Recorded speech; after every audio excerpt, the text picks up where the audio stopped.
it should be after 11. All right. Okay. Well, thanks everyone for coming to our second Resilience and Sustainability Advisory Committee meeting. I guess since we don't have a chairperson yet, we'll just call this meeting to order.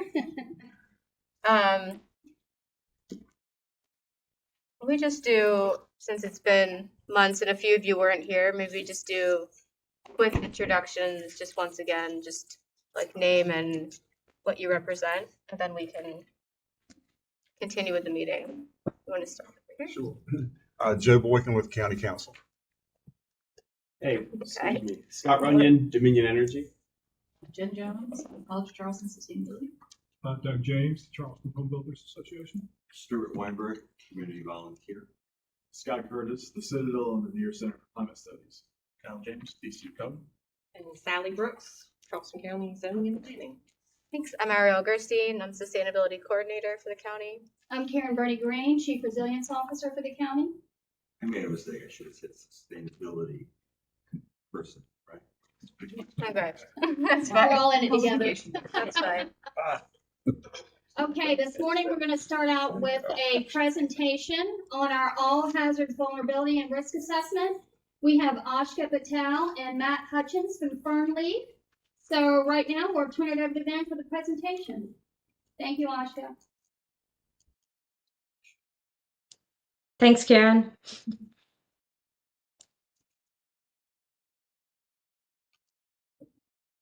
Can someone give me a confirmation that you can share my screen, see my screen? Yes, you're good. All right. Morning, everyone. I am so excited to be here. Presenting, just to give you a brief overview of the Charleston County All Hazards Vulnerability and Risk Assessment. I'm here on behalf of my team at Fernleaf. We are a consulting group that specializes in climate resilience planning and decision support. We've worked with both coastal and inland communities across the Southeast, but also including the city of Charleston for their All Hazards Vulnerability Assessment from 2019-2020. More recently, we're supporting Mount Pleasant on an assessment for their hazard mitigation efforts. I'm also excited about this project in particular because South Carolina was home for a decade before I moved to Asheville, and while my stay there was largely in Columbia, I got a chance to make connections with the county as well. So with that, I want to pass on the mic to Matt for a second to introduce himself. Hi, everyone. I'm Matt Hutchins, and I'm CEO at Fernleaf, and we're really excited to be here today to present to you all.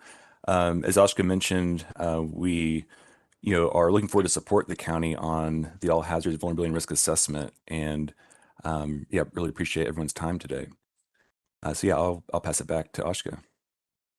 Thanks, Matt. I also wanted to quickly mention that Mark Wilbert, who is also a part of Fernleaf team working on this project, sends his regrets and says that he's really looking forward to working with the community over the course of this project.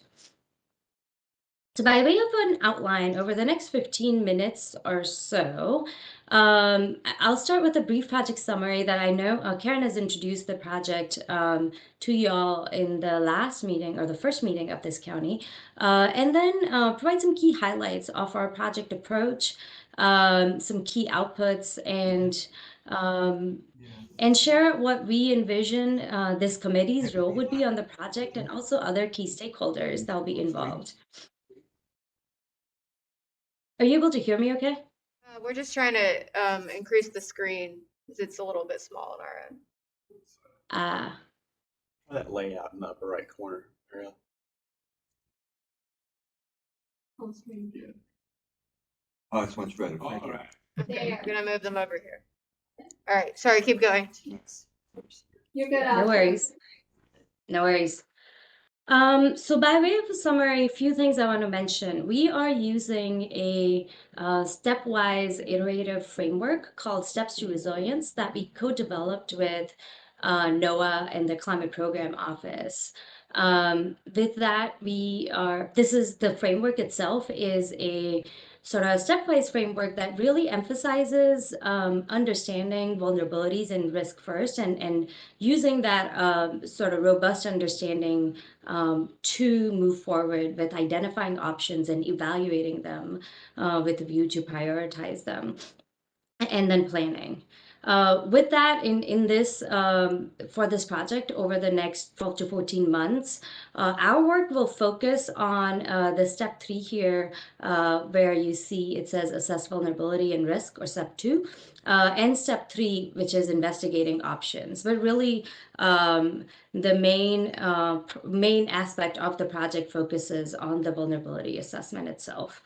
With that, we will be looking at, in terms of threats, different types of flooding that you see in the county, including the impacts from sea level rise, also extreme heat and its impact on public health, wildfire, and particularly its impact on emergency services.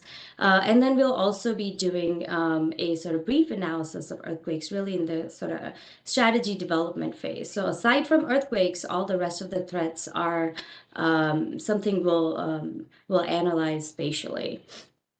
We're looking at about a 14 to 15-month process here, and realizing we're already in the end of March, but hoping to officially kick off the project with the county staff over the next 4 to 5 weeks. And then engaging you all and the county staff throughout this process, culminating in a final report in May of next year.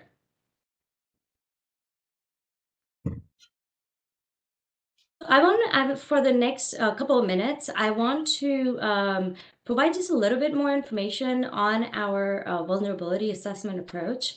This approach is something that we refined over the course of years, working with local and county and regional governments, including the city of Charleston.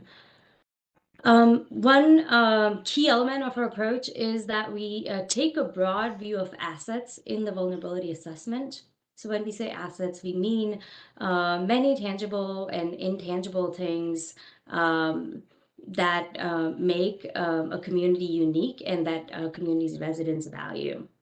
I say tangible things, I mean all the places where people live, work, and play, but also those intangible things like community connections and relationships and networks that also enhance the well-being and quality of life of residents in the community. We take this sort of broad view in recognition that the county has many levers to reduce vulnerabilities to these assets, and these are assets that are not simply county owned, but also owned or used by people, and assets that provide services, important services to the people. And so in order to enable that sort of broad set of actions to build resilience, we create this foundational vulnerability and risk assessment that the county staff is able to leverage moving forward much beyond this planning process. Another key aspect of our assessment is this is an asset level assessment where we use trusted sources of information from federal data sources on threats to counties' property-based information and your knowledge and expertise to really tailor the assessment to the local factors and local context. This is just a little bit of a graphic view. We'll get into the details of this over the coming months, but really the main takeaway is our assessment approach is designed to maximize widely available information to really be able to start drawing distinction between different parts of the county and begin to develop an understanding of sort of relative levels of risk and vulnerability across the different communities and areas of the county. Another key aspect of the approach, of the assessment approach that I want to highlight is how we think about disproportionate impacts to historically marginalized and low wealth communities. We look at it through a number of different lenses. So early on in the project, as we are collecting data and looking at assets and threats, we also will use trusted sources of information, existing reports from the county, and your expertise to identify pre-existing day-to-day chronic challenges or social stressors that exacerbate impacts once a hazard event occurs, and outside of extreme events really affect the well-being of county residents.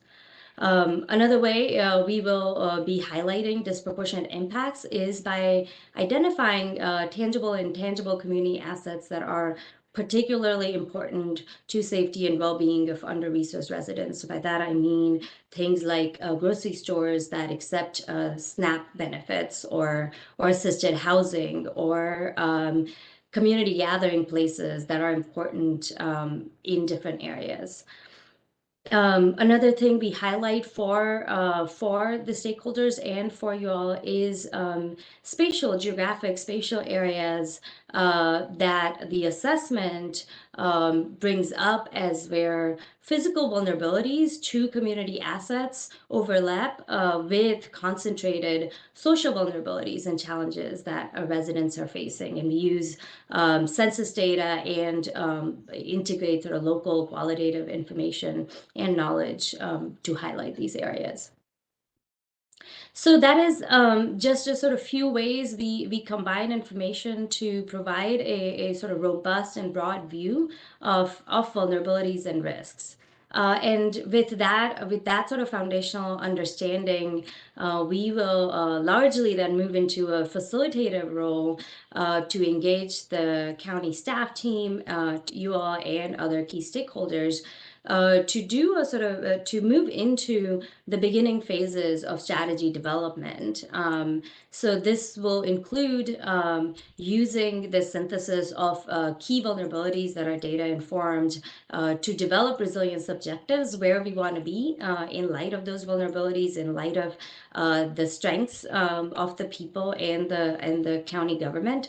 And then begin identifying options that cover broad strategic areas. This graphic is just for illustration. It's from City of Charleston's vulnerability assessment. Really highlights many avenues of opportunities for identifying resilient building strategies and actions.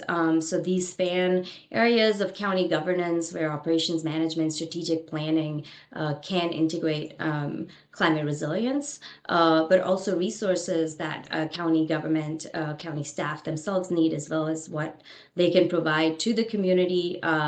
Land use and development and sort of strategic thinking around that, public outreach, and certainly infrastructure is a big piece of reducing vulnerabilities, particularly to flooding, but also to extreme heat.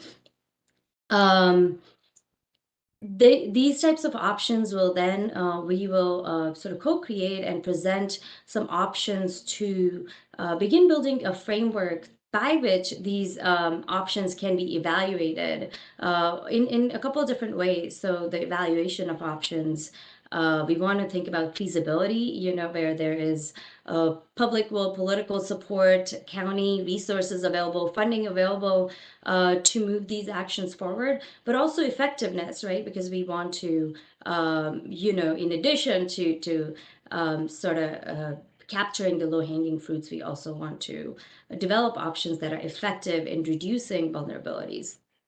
We really think this is something that this type of framework that we will build in collaboration with county staff and with the committee is something that can aid in assigning defensible priorities to actions moving forward. So that's just a very brief highlight of our approach and some key outputs of the project, beyond the sort of final report, or what will be included in the report is building a shared understanding across multiple stakeholder groups, and a synthesis of key climate-related vulnerabilities across the county. I think often the county staff and the people who live there, you all know what the challenges are, but our approach really lends that sort of ability to describe and articulate those challenges using data and using quantitative analysis in a transparent way, and then also uncover where there might be some gaps in our understanding as well. We also, with that strategy development phase, will be able to put forth as a team a preliminary set of strategies and actions that the county stakeholders can refine further, evaluate further, and ultimately sort of prioritize and plan to implement them. One key sort of maybe perhaps unique about our approach is we leave behind the sort of foundational set of information analysis and tools to enable the county staff to make informed decisions beyond the course of this project. So if you can recollect that graphic I showed earlier, a big aspect of that is this is an iterative process, and resilience building at this scale can be thought of as a journey. And so we really have found that the way we co-develop our information and work with county staff to build shared understanding and leave behind quantitative assessment really enables things like seeking funding with the unprecedented amount of federal funding that is coming down the line, engaging more people and engaging more agencies in sort of partnership when that is appropriate, integrating climate resilience considerations in sort of strategic planning like land use planning, emergency management planning, hazard mitigation planning. So that is also something that we pay a lot of attention and put a lot of energy towards. As we sort of move further, we will begin articulating, what are some key outcomes that we want to collectively shoot for as this project as well. And with that, of course, all of this work, we see a very clear and important role of this committee. I don't know how many other places have such a clearly established sort of committee role in the form of an ordinance, and then a sort of clearly established importance for of this project in the county sort of jumpstarting their climate resilience efforts. So with that, some key places where we hope to engage the committee and lean on your expertise is in interpreting the assessment results and refining the framing of major vulnerabilities as central challenges that the county faces. The committee will also be part of the collaborative effort in that second phase of strategy development, supporting the county staff and us. And then certainly as we sort of get towards the end of the project, providing comments on the draft project report. So we're putting forward something that is broadly accessible, and sort of lays out some directions for the county to move into. We hope to do this through quarterly updates, at least to begin with, during these regular committee meetings. It may, as needed, it may need to be sort of a bi-monthly update as the project moves forward. And then we really want to welcome one-on-one engagements where you have specific feedback to share following these meetings. And similarly, we may reach out to you as well with specific questions as the assessment moves further along. I think I've mentioned the county staff team throughout this process, but just similarly, or sort of another key stakeholder group that we'll be collaborating with is a group of county staff that represents multiple departments.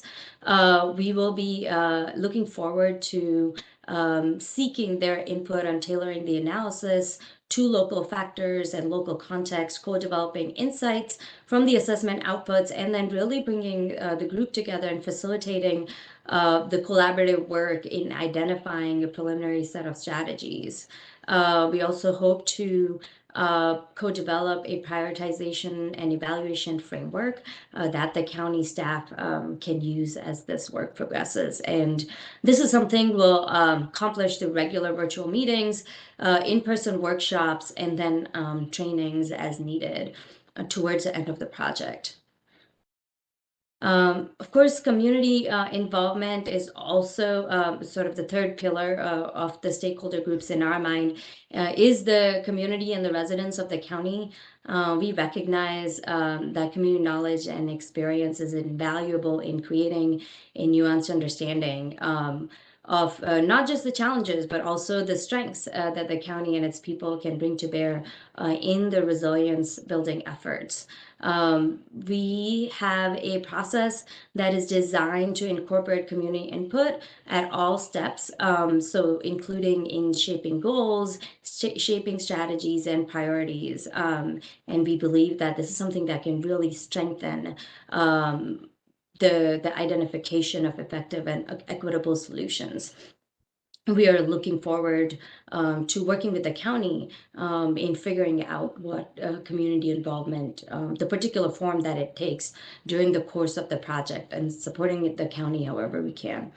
And I think with that, I want to open the floor for questions, and really appreciate your time, and looking forward to diving into some of these things in the near future. Go ahead. Hi, Stuart Weinberg. Although we're doing the county, have you been able to look at the brand new sea level rise report and interactive reports that from the city of Charleston, so that we're not duplicating efforts? It was posted about a week and a half ago, and it is really interactive. And there are things that you can, if you get hold of Dale Morris, who's the resilience officer for the city, I think he can help you expand what they did into the entire county, and actually taking a look at that report, how it affects almost so much of the county. But it's so interactive. So things like having people look at if I'm going to buy this piece of property in 5 years, what might be the sea level rise? You know, is it going from 5.7 to 6.7 feet at mean high tide?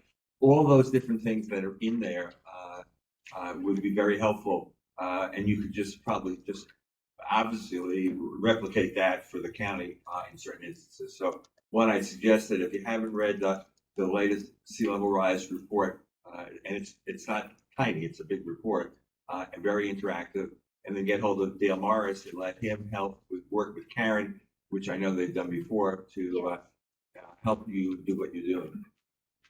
Thank you. I've seen the report. It's really, Yeah, it's awesome. It's a great piece. Yes.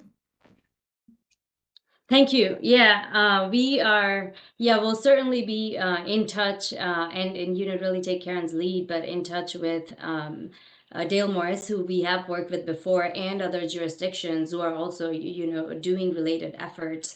And yeah, it's really great to get your early thoughts on the sort of usefulness of that tool, particularly kind of in a public-facing communication aspect. So we'll be looking at it and discussing it for sure.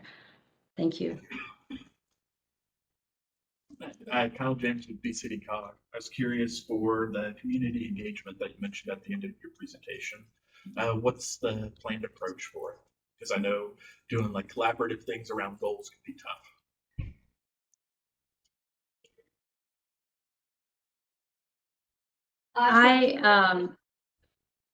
Karen, you can go first, and I can chime in if needed. No, he was just, did you understand what he was asking about the community engagement? They just were curious about our approach, and I think we are working on what type of approach we're going to use, but we'll see if Ashka has anything to add to that.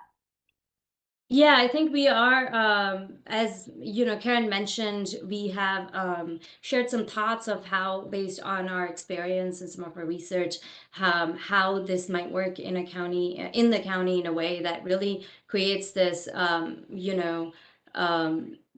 sort of foundation for, trustful and effective relationships with the community. And I think that's something we are still discussing when we, so as you know, this work is funded by 2 FEMA grants. And so I think the focus of the approach that I was presenting here was on the scope of that grant-based project, but we are looking at 2 opportunities to, include community involvement with maybe parallel stream of work. And then kind of a quick follow-up to that. On the vulnerability and risk analysis task, mentions that up to 28 individual assessments will be done for properties. How will those be identified? Can you just repeat the last part? I'm sorry. I think my connection might not be great, and I hope you all can hear I'll me. speak up too. Yeah, I need to speak. How will the 28 properties in the property-based assessments be identified? Okay, that's a good question. And I think that was sort of a number to illustrate the different sort of combinations. But the way we sort of begin with the vulnerability assessment is categorize assets as represented by property parcels in ways where similar assets are grouped together. So for example, we'd look at residential properties separately from commercial properties to county-owned facilities and infrastructure to non-government owned properties that provide other services like medical services, food access, and so on. And so that categories, asset categories is what we refer to them, is something that we develop sort of what to group together. We have some notions of what works well based on our work with other communities, but then we also tailor it working with county staff, since they will ultimately be using the GIS assessment or GIS shapefiles that are designed according to these categories. And then that's also something where we'll be looking for the county, for the committee's input as well. So then if you think about 5 or 6 or 7, however many categories, and then think about the hazards on the other side of it. So we have multiple types of flooding, for example. So looking at tidal flooding, FEMA-based floodplain inundation flooding, storm surge. Let's say those are 3 types of flooding. So if you think about 5 or 6 categories of assets and 3 or 4 hazards, then that gives you sort of that combination of distinct asset hazard vulnerability assessments. The way we designed to do this, or the reason we do this, is we realize that like if you just sort of create one big assessment that includes all types of things, it's very hard to identify insights where you want to apply different types of approaches to different types of vulnerabilities. So I hope I heard your question clearly, and happy to provide more details too. Yeah, and Ashka, this is Matt. One other piece on that is the 28 is looking at property assessments countywide, and so it's not looking at 28 individual properties. It's looking at all properties for 28 assessments, essentially.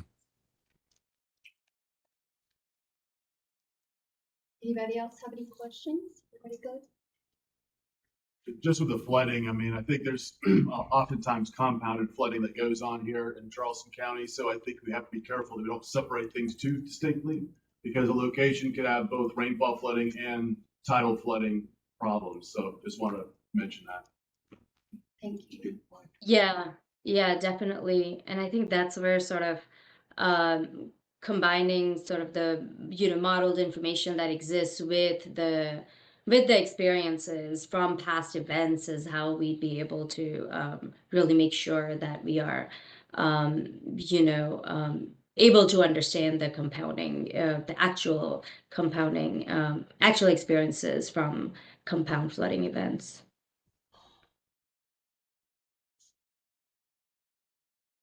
Okay, we're gonna move on. There's gonna be a quick presentation on the climate action plan with Naomi.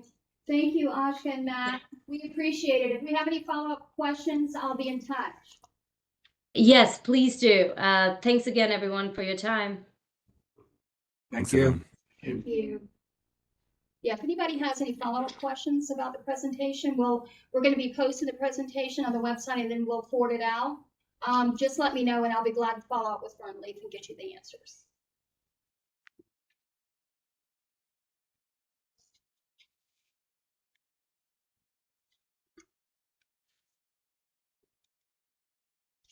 Naomi, are you able to share the screen?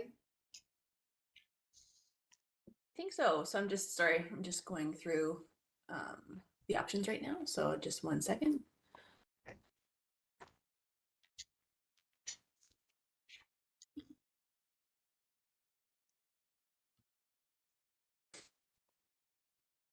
Okay, I think you can see it in non-presentation mode at the moment.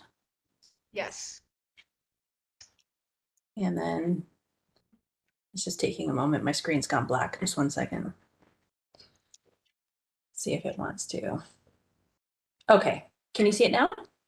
Yes. Wonderful. Thanks very much. Good morning, everyone from the West Coast. Nice to be here. My name is Naomi Devine. I'm a member owner and climate action planner with Sustainability Solutions Group, or SSG. And I'm the project lead on the consulting side for this project. So it's lovely to meet you all, and I've met some of you sort of in our pre-engagement planning process so far. Want to give you a quick presentation today. I mentioned we're part of SSG, so we're a member-owned worker cooperative. We have over 20 years of experience in climate action planning across North America and now in South America. And we bring a holistic approach to this planning process, which we're going to be talking a little bit about today, and you'll get to grow more familiar with as we move through this project together. But we've done, and I can't believe this because at one point I started my career in climate action planning and sustainability planning was a new thing, but we've done over 100 climate action planning processes in that 20-year time period. I want to do a very quick project overview with you today and let you know too that there's more to come and more detail to come, but we wanted to be able to sort of meet you today and start the process. But we're very much in the planning sort of stages of the project. There's a few givens that I want to highlight for the committee that I think are really important to know. And givens are things that are sort of on the table, or sorry, not on the table. They're like the hard sort of things that that are already sort of set by the project. Then there's lots more flexibility and feedback that we'll be looking for sort of from you as we define our roles together. There's a project end date of April 2024. We will do one BAU and one BAP, which is a BAU is a business as usual sort of projection of emissions. So what happens to emissions in Charleston County if no action is taken moving forward?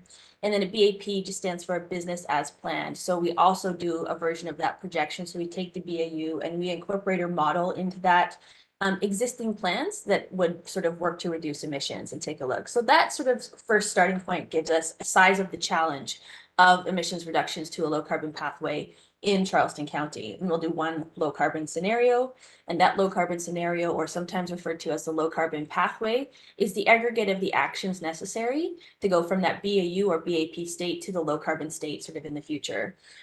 We have the RSAC, of course, as well.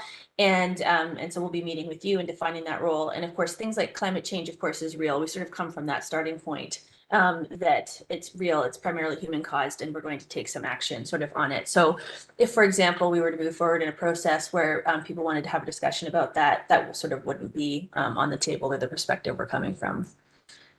Taking a look at a generic sort of climate action planning process, the thing to note though is that it's an iterative process. So it's not ever one and done. We would never do, so for example, one meeting with you or one workshop, with the community, is that this process builds on itself.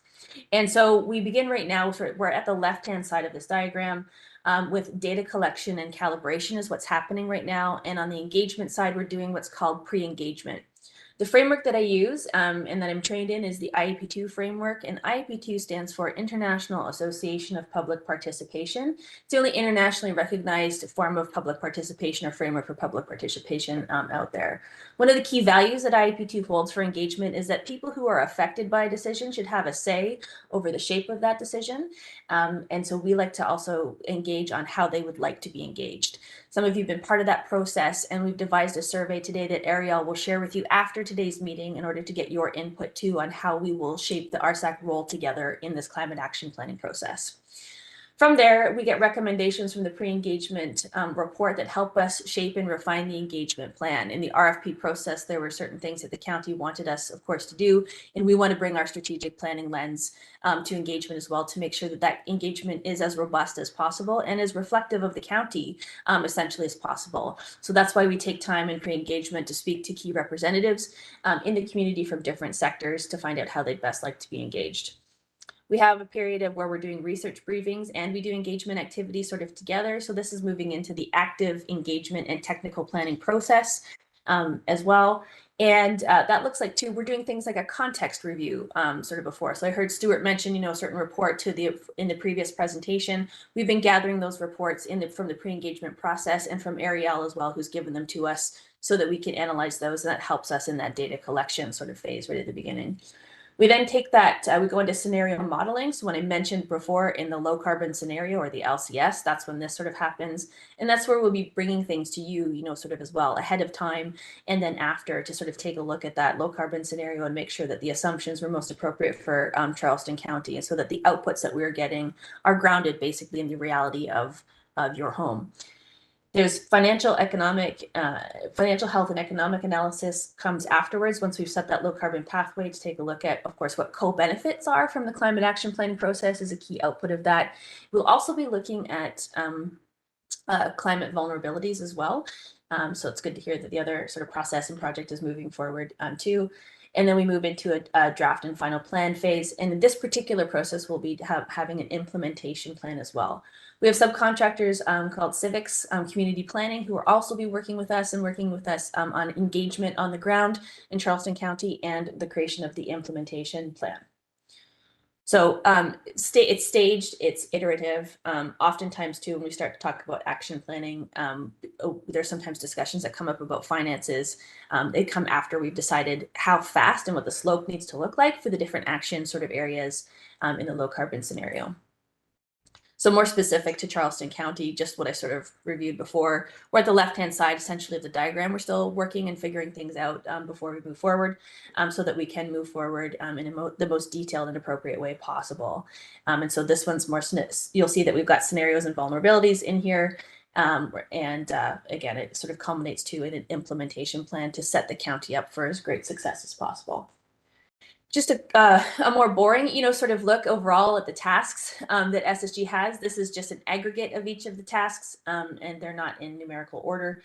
But just to say we're in that best practices sort of phase and pre-engagement phase of the project. But what's to come is the creation of the engagement plan itself and an equity sort of lens and strategy moving forward. We have a task to identify community-wide and county government future, which is related to the research that we're doing into this project.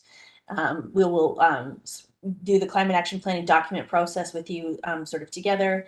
And then there's the implementation plan that comes with it as well. Not every climate action plan comes with an implementation plan, so that's why you see it as a separate sort of task.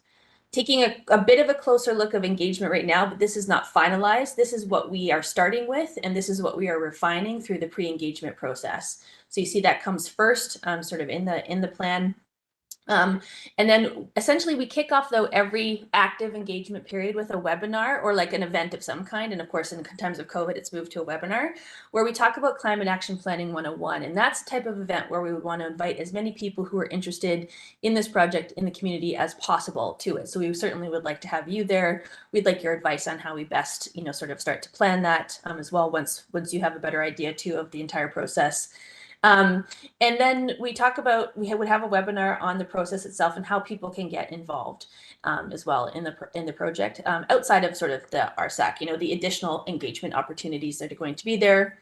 Once the BAU and BAP is prepared, we'll have an inventory community town hall where we have a discussion and take a look at those results so people can understand the size of the challenge that we face with respect to greenhouse gas emissions projected out into the future. And what happens, of course, if we were to not take any action. And then strategies identification, and we would have a separate, I believe, workshop with you all as well about this, and a community workshop on the strategies identification. That's just the same thing as the low carbon scenario, taking a look at the aggregate of the actions that need to take place in the county in order to get us to a low carbon target. What we generally need to hear from the community and from yourselves at this point is, are the assumptions that we've used as tight and as accurate as they can be? Do you see anything, essentially that we have missed? What challenges do you see that will come from implementing these types of strategies? Not everybody likes every action, but in order to get to a low carbon scenario, you need to implement all of the actions. It's not about picking and choosing. It's about which ones come first and which ones do we need some more time to work on as we roll them out. Targets and strategies is an important workshop that we'll be having with you as well, and we'll want your feedback on the best approach to targets. And it's better to have that once we have a sense of what the size of the challenge is, so that we can have that discussion with all of those factors essentially in place. We'll be doing a workshop on climate vulnerabilities, so the resilience side of things. And then we'll do a final workshop on the low carbon scenario. So what we will have learned in strategies identification will certainly set us up for success there. This might not be the exact order that this plays out in, but I just wanted to give you a very quick overview at the front end of the process while we're still sort of baking the cake, so to speak. I wanted to give you a very brief, very preliminary overview of what scalable low carbon actions look like. Often in this conversation, we hear there's a lot of popularity for actions like tree planting, for example, that are certainly important and things that we would welcome and want to include in the climate action plan. But just to be very honest with you, at the front end of the process, it's not scalable, meaning when we're talking about hitting a low carbon target, it's a serious and awesome challenge, to sort of be a part of, but also tree planting is not the answer of what's going to get us there. It's things like reducing energy consumption in new and old buildings. So your existing building stock, how do we set up programs to successfully deeply decarbonize what sort of exists, and what sort of things need to happen, to make sure that the buildings that are built in the future also do not use a lot of energy themselves. It's about significantly improving transit options and bike and walk sort of infrastructure. We'll be looking at where can we produce significantly more local renewable energy, for example, and switching to electric buses, trucks, and vehicles, as well. So this is not the be all and end all of all of the actions. I just wanted to give you a bit of a preview though of there are some standard approaches to climate action planning across local governments that do apply, but the specifics of which and how we would roll this out are very much the things that we will need your feedback and your guidance on. In terms of next steps, and I'm happy to have a discussion, of course, about this.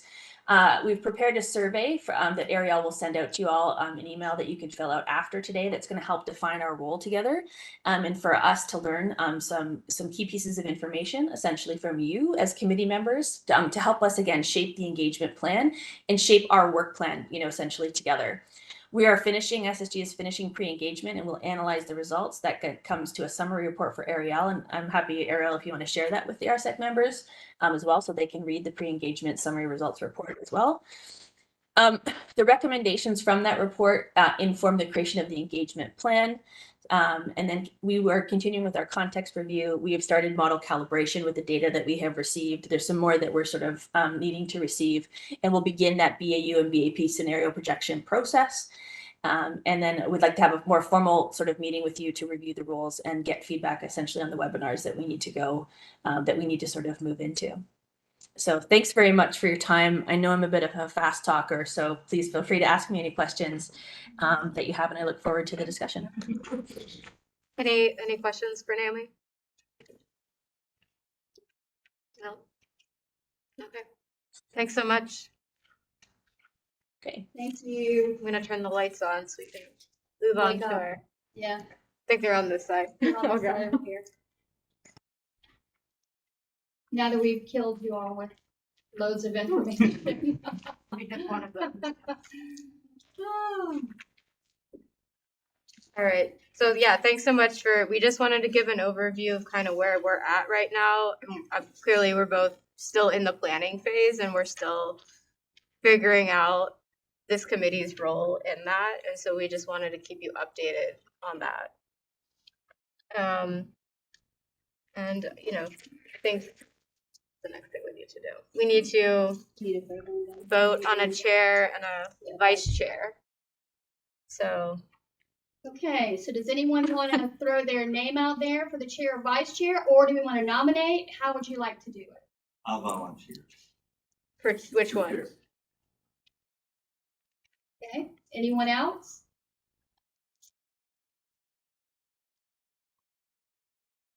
Okay, is everyone in favor?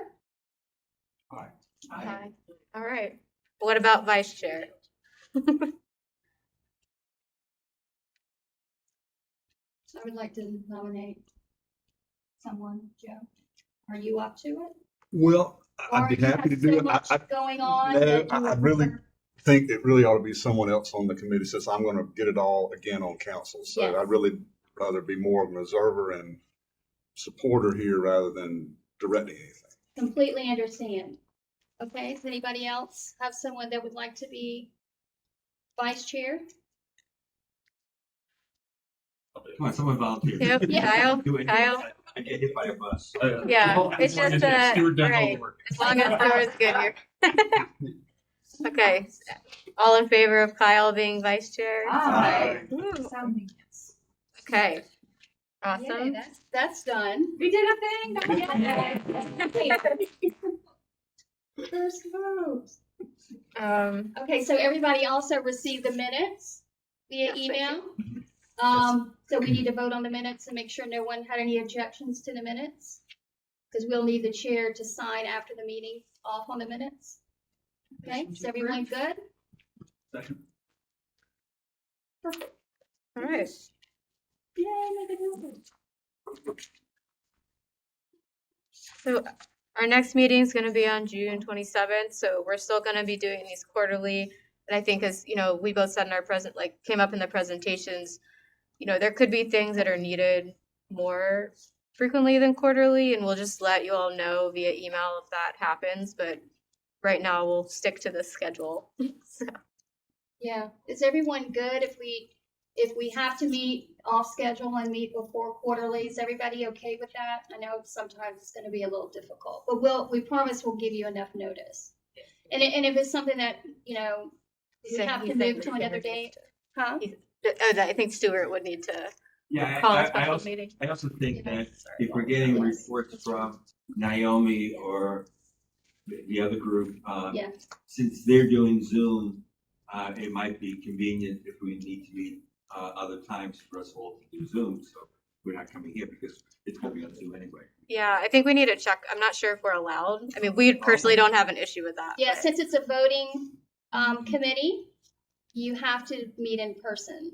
And in order to vote on items to move them forward, you have to have a quorum. So, Yeah. yes, Okay. these are new rules to us. You But know, if we're not, starting a formal can you committee. check, if Sorry. we're not voting on something and all we're doing is having information, We can check on that. and if we make the Zoom available to the public, then on either YouTube or via Zoom, Yeah, like we do now. you know, like you do Right. now, that might work, so if you check that. Yeah, out, we'll that would double be check great. on that. Thank If we're not voting, Okay. then we definitely want to make it as easy as possible. That would for definitely make things much more accessible, and just with the caveat that with the move out of the commission from late April through mid-May. So Okay. don't talk. Okay. Oh, okay. Okay. I Fair will enough. not be able to respond to your emails. Fair enough. Fair enough. I will do my best. But Okay, well, we'll be providing the committee with more information as we move forward with both of our assessments. We know this is gonna be a lot of work, but we're really excited to get it started in the county. We got a lot of catching up to do, and I'm a firm believer that we can do it. Thanks for your time. I'm gonna stop our recording. Well, my new role, do I have a motion to adjourn? Oh, yeah. Sorry. Motion. Second, all in favor? Okay. Aye.